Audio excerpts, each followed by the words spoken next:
Gold, trusted gold buyers. మీరు తాకట్టు పెట్టిన బంగారాన్ని విడిపించి ఈ రోజు ఉన్న మార్కెట్ ధరకు కొనబడను.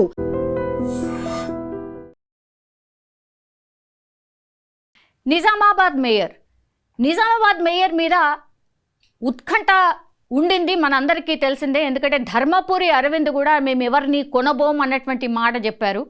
సో ఇప్పుడు నిజామాబాద్ని కూడా కాంగ్రెస్ పార్టీ కైవసం చేసుకుంది. నిజామాబాద్ నగర మేయర్ పీఠం మీద ఇప్పుడు కాంగ్రెస్ పార్టీ జెండా ఎగిరింది అని చెప్పొచ్చు. నిజామాబాద్ మేయర్ పీఠాన్ని కాంగ్రెస్ పార్టీ కైవసం చేసుకుంది. ఆ నగర మేయర్గా ఇప్పుడు ఉమారాణిని కాంగ్రెస్ పార్టీ అయితే ఎంపిక చేసినటువంటి పరిస్థితి. నిజామాబాద్ నగరంలో మొత్తం 60 డివిజన్లు ఉన్నాయి. తాజాగా ఇప్పుడు మున్సిపల్ ఎన్నికల ఫలితాల్లో నగర ఓటర్ బీజేపీకి 28, కాంగ్రెస్కు 17, ఎంఐఎంకు 14 అండ్ బీఆర్ఎస్ పార్టీకి 1 ఇచ్చారు.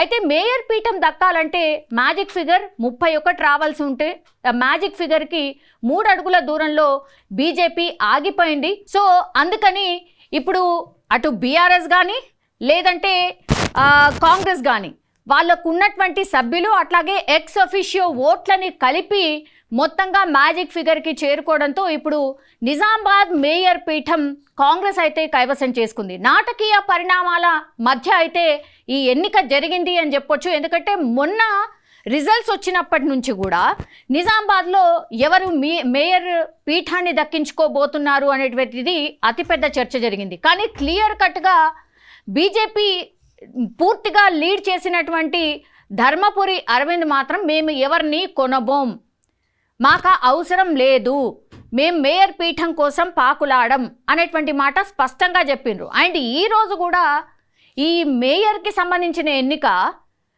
ఒక టైం చెప్పి ఇంకో టైం వరకు కూడా ఎవరు రాకపోవడంతో ఆయన ఫ్రస్ట్రేషన్ని పూర్తి స్థాయిలో చూపించారు. అగైన్ కొంత పోలీసుల మీద అక్కడ ఉన్నటువంటి అధికారుల మీద కూడా అసలు మీరు చెప్పినటువంటి టైం ఏంటి, మీరు ఇంకా రాకపోవడం ఏంటి, అసలు ఎవరి కోసం పనిచేస్తున్నారు, సీఎం రేవంత్ రెడ్డి హయాంలోనే మీరు పూర్తిగా పనిచేస్తూ ఉన్నారా, మీరు గవర్నమెంట్కి సంబంధించిన అఫీషియల్స్, రేవంత్ రెడ్డికి సంబంధించిన అఫీషియల్స్ కాదు, మీరు పబ్లిక్ సర్వెంట్స్ అనేటువంటి మాట ఈరోజు కూడా ధర్మపురి అరవింద్ వాళ్ళతోని మాట్లాడడం జరిగింది. మనకు తెలుసు ఏ రోజైతే ఓటింగ్ ఉండేనో ఆ రోజు కూడా పోలీస్ అఫీషియల్స్తోని కొంచెంగా దురుసుగా ప్రవర్తించడమే కాకుండా లోపలికి వెళ్ళి మరి వీడియో తీశారు. ఇదంతా జరిగిన నేపథ్యంలో ఆ రోజు కూడా రచ్చ జరిగింది.